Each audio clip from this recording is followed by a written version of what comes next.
First Class Fatherhood. That is where Alec Lace comes in with his popular podcast. And one of the most interesting was on a podcast. Alec Lace interviews high-profile fathers from actors to NFL players with a vision to change the narrative of fatherhood and family life.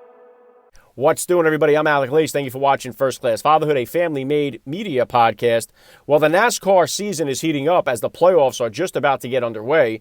And joining me on the podcast today is a NASCAR racing legend. Kyle Petty joins me here on First Class Fatherhood. Kyle comes from the most legendary NASCAR family. His grandfather, Lee, was a pioneer of the game. His father, Richard Petty, absolutely dominated the racetrack and is the most legendary NASCAR driver of all time. What is it like to grow up in the shadow of those two men? And what happens when tragedy hits you in the form of losing your son to the game you love so much?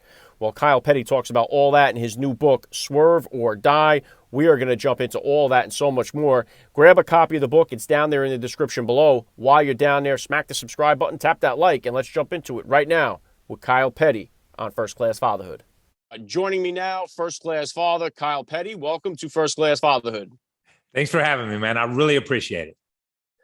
All right, well, let's start like this. How many kids do you have? How old are they?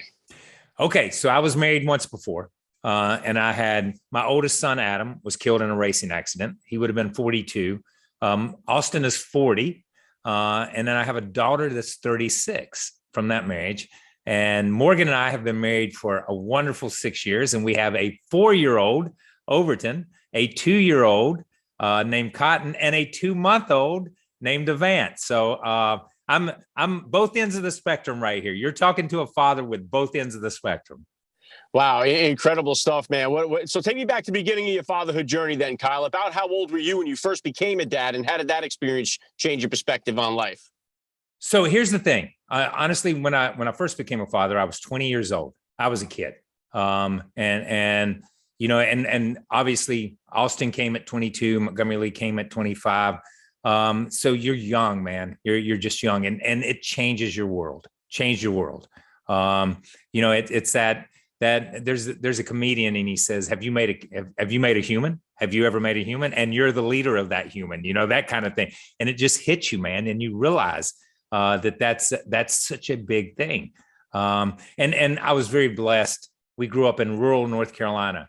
So when a child comes into this world, they come into a family. They come into a web of people, right, wrong, or indifferent, that will guide them and lead them and be a part of their lives forever. You're the most important, the parents, the mom and dad. But in the end, you know, the way it kind of works is everybody. So I will say that Adam, my first child, was born into a strange family where everybody just rode around in circles for a living. And I'm not sure he ever understood that forever. Yeah, wow. Very well said. And yeah, I know I have the copy of your book here, Swerve or Die, Life at My Speed in the First Family of NASCAR Racing. Obviously, your family is legendary in the world of NASCAR. And so obviously writing the book, going through this kind of stuff, what was it like for you to kind of have to relive so much of your life and getting this actually down on the paper into the book? Was it difficult at times? Was it joyous at times? What was the experience like for you writing the book, going down memory lane? So when I started, you know, I was just going to write a bunch of funny stories about my life growing up and doing things with my dad and doing things with my granddad and things that happened to me at the racetrack. But when I got up with Ellis Hennigan, and we started really focusing on it, and he made me and showed me that there's a different direction. This book could mean something, and more than just a collection of what I thought was funny stories, that it could mean something. So there were parts of it that were just a breeze to go through. There were parts of it that were just a breeze. And then there were other parts that were incredibly difficult, that I would just have to lay the book down, lay the paper down, lay the pen down, lay the computer down, and walk away for days at a time. My uncle Randy was killed in a racing accident when I was, or an accident on pit road when I was 14. Adam was killed when he was 19 years old, and I was 40 years old. And I had never dealt with it. I thought I had, you know, after all these years, 20 some years for Adam, I thought I had dealt with it. But I had never dealt with it. And to go and walk back down that hallway in your soul and open that door and pull that box of memories out, was incredibly, incredibly difficult. And there were other moments in the book. You know, we're talking about fatherhood here. There were moments in the book that I realized that, as I said before, Adam came along when I was 20. Austin and Montgomery Lee came along shortly thereafter. When you're 20 years old, it's all about you. You're trying to make a living, dude. You're out there busting your rear end every day, busting your hump, just trying to bring a buck in, trying to make life for your family, trying to make life better for them. And you realize that as you look back in a book like this, that the money and getting ahead's not the most important thing. The time is the most important thing. And I began to feel guilty as I wrote this book. The time I wasn't able to give my kids enough time. I wasn't able to give my family enough time at that stage. I'm in a different place now with Morgan and with Overton and Cotton and Devant, and I give them all the time in the world, and it's so fulfilling.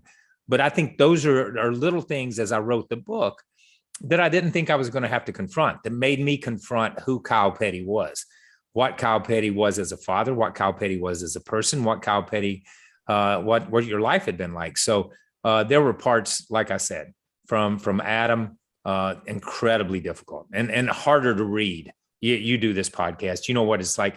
Once you say something, it's out in the universe. You know, to write it in a book, man, you can close that book and it's not going to escape if nobody reads it. But to say it and to stand in a booth and read it, that was tough, to talk about his death in that time. And it was tough to realize some of the things that came to me as we read it.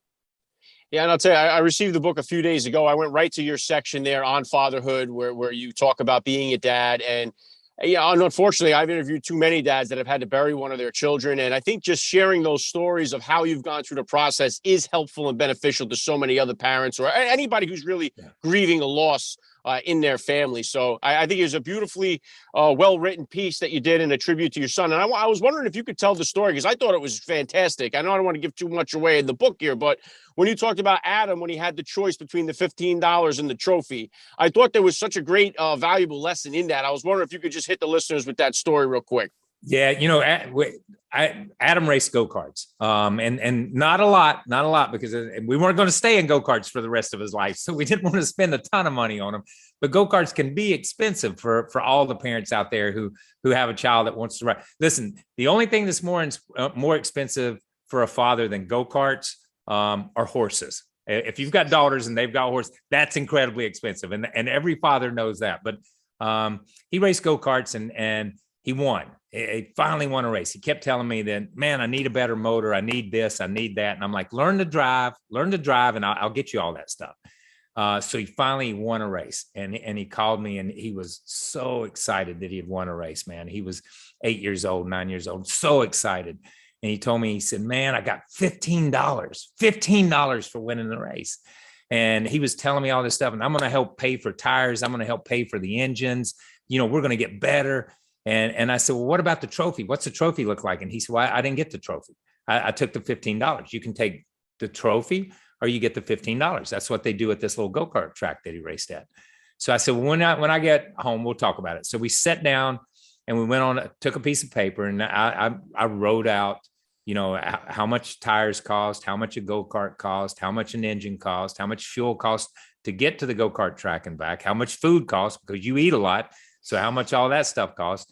And that, you know, it was really, really nice to think that $15 would help. And it does help. It does help. But you're going to have to win about 2,000 races at $15 a clip to pay for everything that we do. And the trophy will mean so much more to us someday, that this was your first win in a go-kart. So take that $15 back and get that trophy, because that trophy will mean everything at some point in time. Little did I know how prophetic that was, because that trophy is one of the most cherished pieces that I have, is that trophy. And he took it back, and the guy said, yeah, I'll give you a trophy. Listen, the guy made money. The guy probably had $7 in the trophy and had to pay $15 if he won. So that was a little bit different. But it showed a lot about him. He wanted to help. He wanted to be a part of it. But at the same time, man, he was just a kid, and just, you should experience that and enjoy those moments when you're able to do stuff like that. Yeah, well said. One of many stories, just well written in this book here, that I really thought it was a lot of value. What would you say then, Kyle, with some of the other? What would you say are the top values that you hope to instill in all your kids as they grow up? Yeah, listen, my grandmother had one saying, and I will say this to you.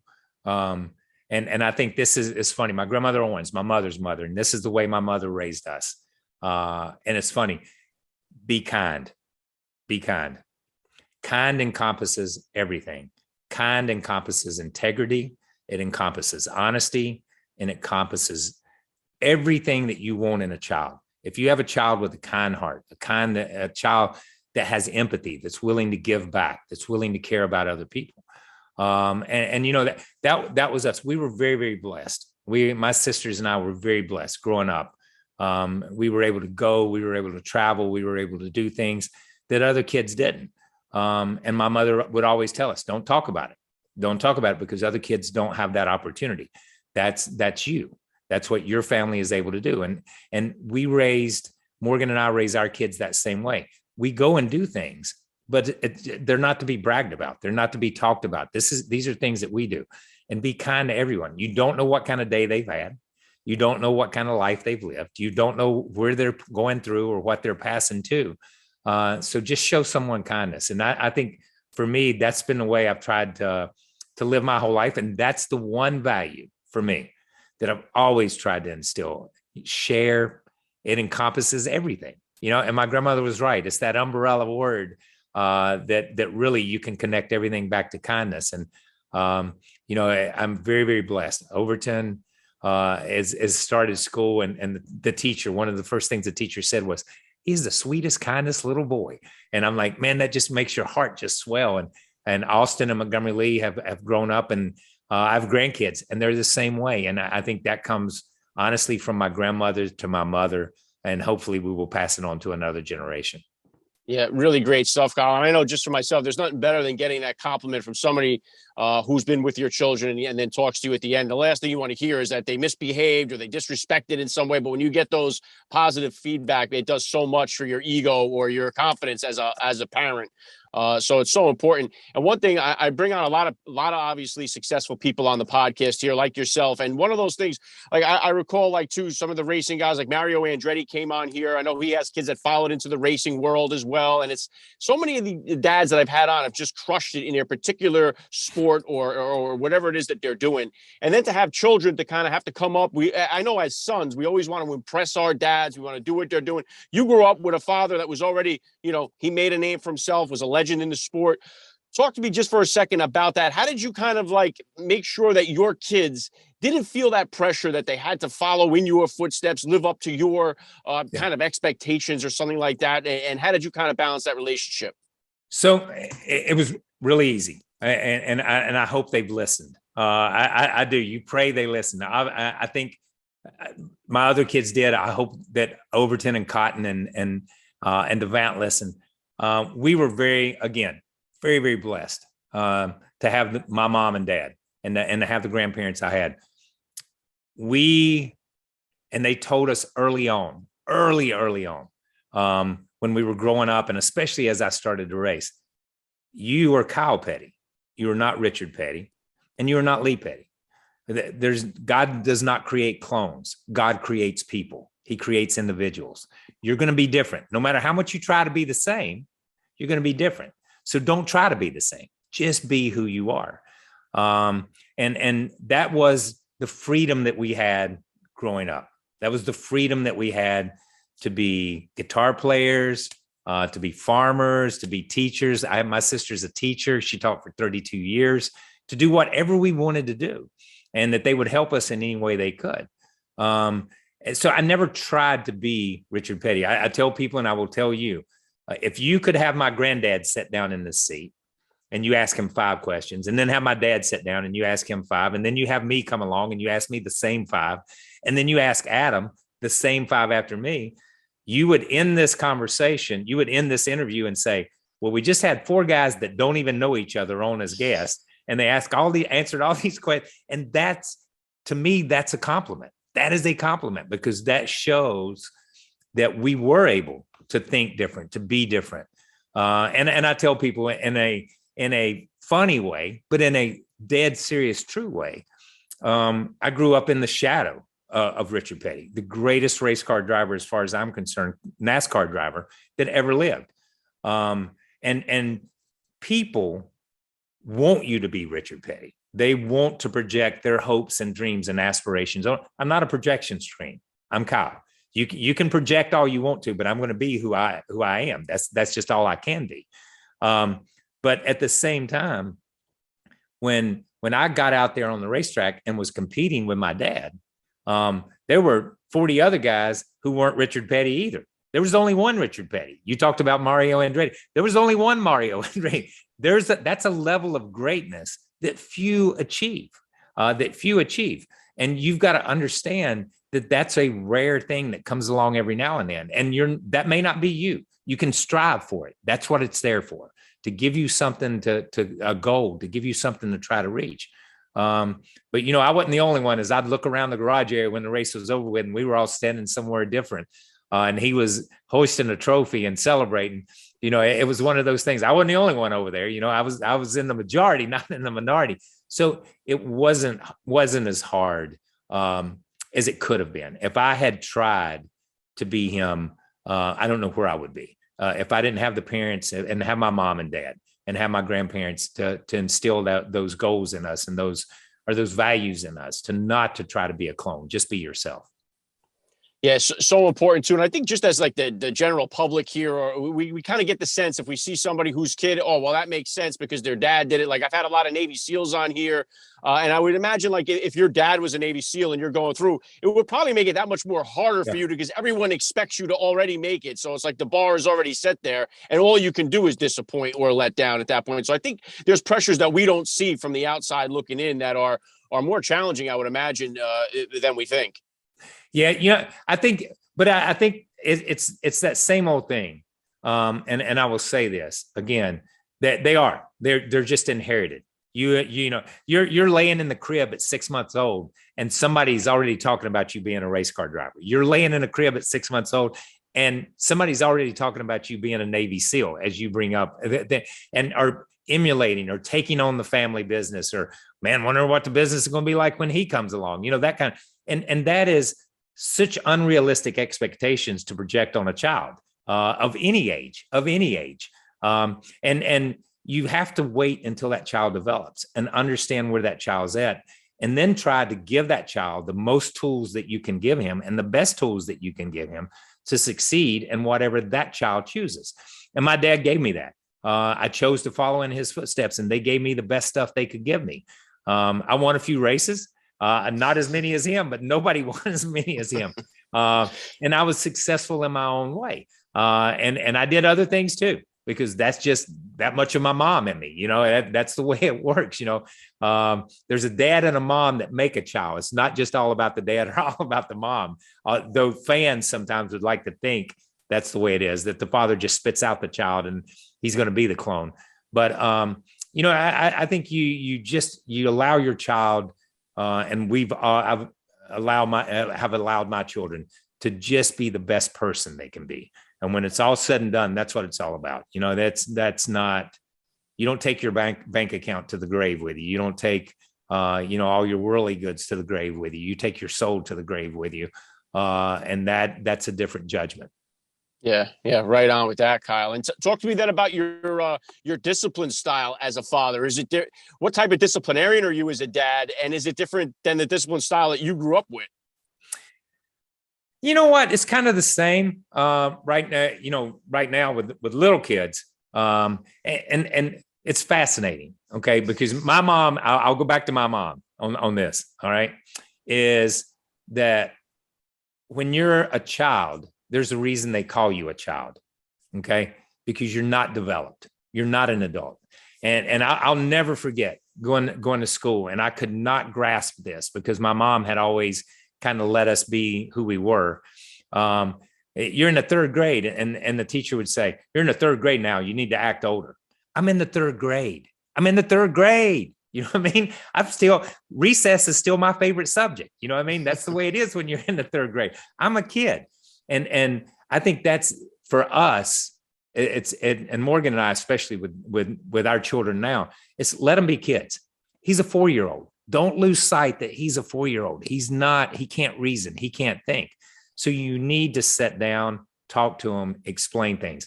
We do a lot of explaining. And that's the way my discipline has always been with my other children. Explain why this is wrong. Explain why this is out of bounds. Explain it. You hope that a lot of this was explained before they went out of bounds so that they know. There's that guilt. There's nothing worse. There's nothing worse. My grandmother did this to me one time. Worst thing that ever happened. I was spending the night with my grandmother Owens, and I snuck out of the house.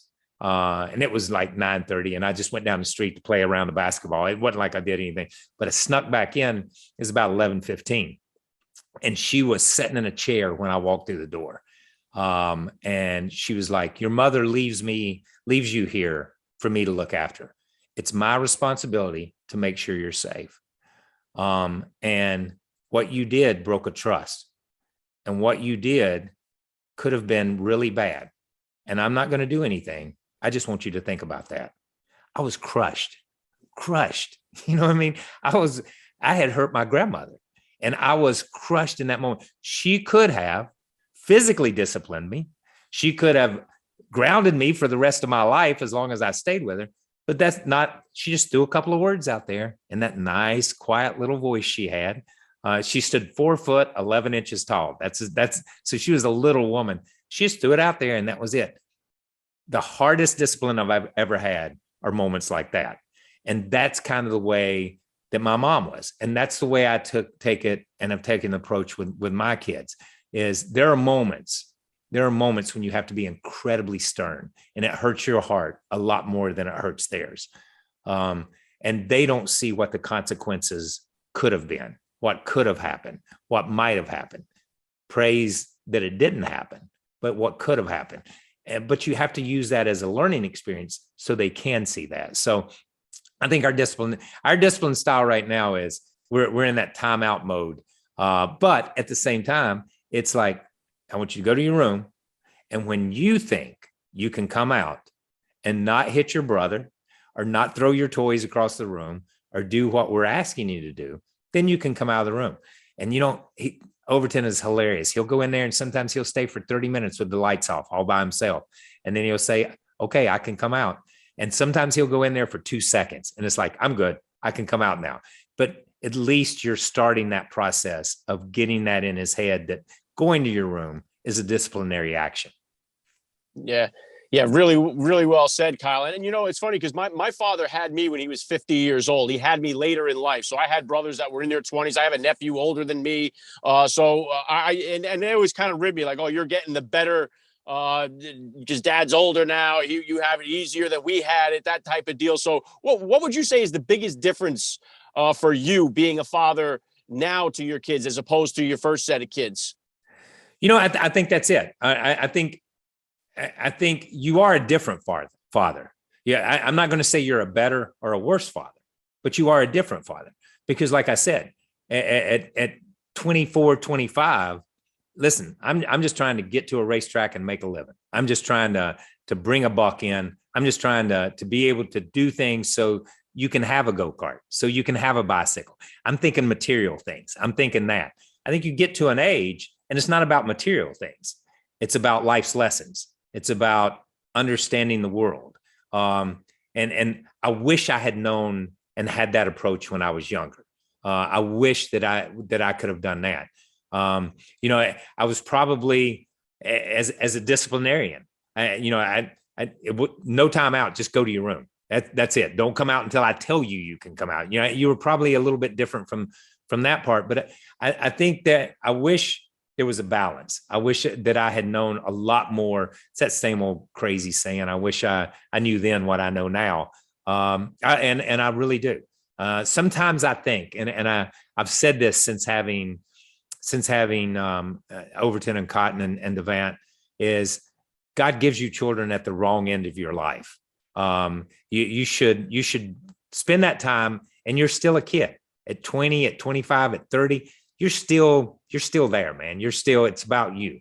And at some point in time, it switches to your parents. You respect your parents in a different way. You look at them in a different way. You look at the world in a different way. And you look at the kids that you do have or your grandkids in a different way. So I've been blessed to be able to experience that. But because of that, it makes me have regrets about my first kids, because the one thing that I wish, if I could go back, I would just give them time, just a lot more time than I was able to. Yeah, great stuff. And I want to bring it up again. Swerve or die, life at my speed in the first family of NASCAR racing. Talk to me about Richard Petty, the grandfather. What was your dad like when you started having kids? What kind of, was he a support system for you guys? Because I know from my wife and I, my parents both passed away before I became a dad. My wife's parents were estranged, divorced, and out of the picture. So we kind of just leaned on each other. Didn't have that grandfather or in-law influence. Who was Richard Petty, the grandfather? How was he when you started to have kids and become a family man yourself? The worst. The worst. And I say that joking. Here's the thing. So when we were little, when we were young, it's like, I want a go-kart. No, I'm not going to get a go-kart. I want to go here. No, we're not going to Disney World. We're not going to do any of that. You know what I mean? We don't have time. We race. We do all this stuff. So as soon as the grandkids come along, they're like, we want a go-kart. Oh yeah, we'll get 3. That way we can race around. Yeah, I'll drive one, and you can race your granddad and we'll race around the driveway. So instantly we have go-karts. We want to go on vacation. Sure, we got plenty of time. Let's go on vacation. They'd take the kid. So everything that you didn't give your kids, they would just go to my dad and my mom, and my mom would give them. So that's why I say they were the worst. And you'd say, just temper it a little bit. Help a guy out here, man. There's nothing I can give him for Christmas. You've given them everything all year long. That's the way it is. But they are great grandparents. My dad, my mom, she passed away a number of years ago, but they were incredible grandparents. I think they looked at it that way too, that the things that the time that they couldn't give to Sharon and Lisa and Rebecca and myself because of our lifestyle and what we were doing, they did give to the grandkids. They doted on them with time, not so much with all the material stuff that I joke about, but they did dote on them with time. And to this day, my mom, as I said, had passed. All my daughter and all my nieces will, when we're all together, they'll start talking about, you remember that time grandmother made a tent in the basement? We spent 2 days in a tent in the basement, just like we were camping out. So just funny things like that and funny stories that they have. But almost all their stories are about spending time with her and her teaching them how to cook and things like that. And the same way with the boys, it was going to the racetrack with my dad and hanging out and walking through the garage area and standing on top of the truck because he didn't drive at that point in time. So it was just a time element. Yeah, very cool. And obviously you've crushed it in your racing career. You got the new book out now. What's next for you, Kyle? What kind of projects and I know you got the young kids. What are you working on now? What's next for you? I'm an analyst for NBC. I do that. I have a show on the Circle Network called Dinner Drive that I do, which is a lot of fun. But I'm going to go back, and I know this whole interview, the theme has been time, and that's it. What's next for me is to raise 3 little boys, and that has been a priority. That has been a priority since Overton came along, is to be here for him. And then when Cotton came along and Devant came along, is to be here. To be here when they learn to ride a bike for the first time, to be here when they play T-ball for the first time, to be here when they experience sports. And that's what's next for me. That's the priority. Now I play music and I do my analyst stuff and I do these other shows and that takes away. But I'm at a stage in life where I'm able to work my schedule where I'm only gone for a day and then I'm back to put them in bed. I'm back that night to have supper with them. To sit around the table and talk and see how their day was at preschool and things like that. So for me, it's like we've sat here and we've talked full circle. What your priority was at 20 or 30 or 40 changes at 50 and 60, and it'll continue to change. But for right now, it's just to be the best husband and to be a good father for these 3 little boys. Yeah, well said. And you touched on it during most of this interview here. But the last thing I love to hit all the dads that join me on a podcast here is what type of advice do you have for that new dad or for that about to be father who's out there listening? It is the greatest thing. My advice to you is fatherhood is the greatest adventure that you will ever embark on. I don't care if you're a mountain climber. I don't care if you're a race car driver. I don't care if you dream of doing other things. The greatest adventure. And it's also the scariest thing that you will ever do. It is the scariest thing that you will ever do is kiss that little boy or girl goodnight and say a prayer and pray that the next day is a great day too. And you do that every day for the rest of your life, no matter how old you are and no matter how old your kids are. So I think my advice is always, and I can say this with a clear conscience and know that that I did this, that when your kids walk out that door, hug them and tell them you love them. Tell them you love them. Don't expect them to know it. Don't expect something you did to show it. Tell them, say those words. I love you. I'll see you when you get back. I love you. Can't wait for you to come back. I was able to tell Adam that for the last time. For the last time when he walked out the door to go to that racetrack, I told him, I love you and I'll see you later. And I will see him later. And I still love him more than anything in the world. But that's my one piece of advice, is never let that opportunity pass to show your kids or to tell your kids that you love them. Plenty of people say, they know. My son knows I love him. My daughter knows, she knows. Well, how does she know? Yeah, you furnish dinner. Yeah, you take them to school. Yeah, you buy them dresses and you bought them a car.